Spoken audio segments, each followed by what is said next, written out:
Hello class, this is my final project. This is my website for a photography business. I decided to use a lot of white space and just very soft and calm colors because I wanted those images to really pop. And images are the most important assets for a photography website. So yes, that was my design choice. And then I used this intentionally broken layout to create some interest, and I wanted it to look modern and clean at the same time.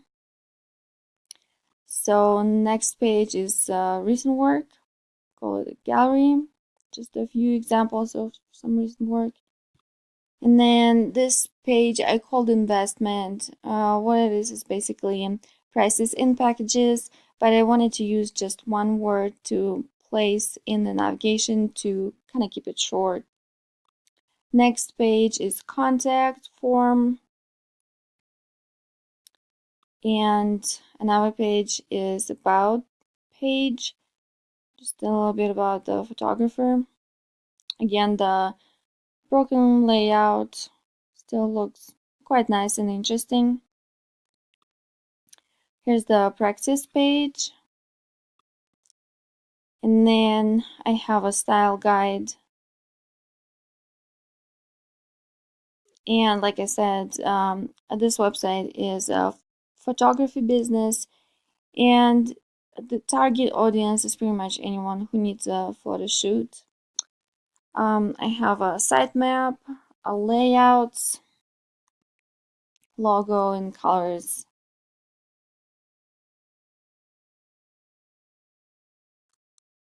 And this is pretty much it. The most challenging part for to create this website was to come up with a design that is clean and modern and something that I would really like. And even though it was challenging, I think I got to the point that I actually liked this layout. And well, I hope you liked it and I enjoyed this class. Thank you so much.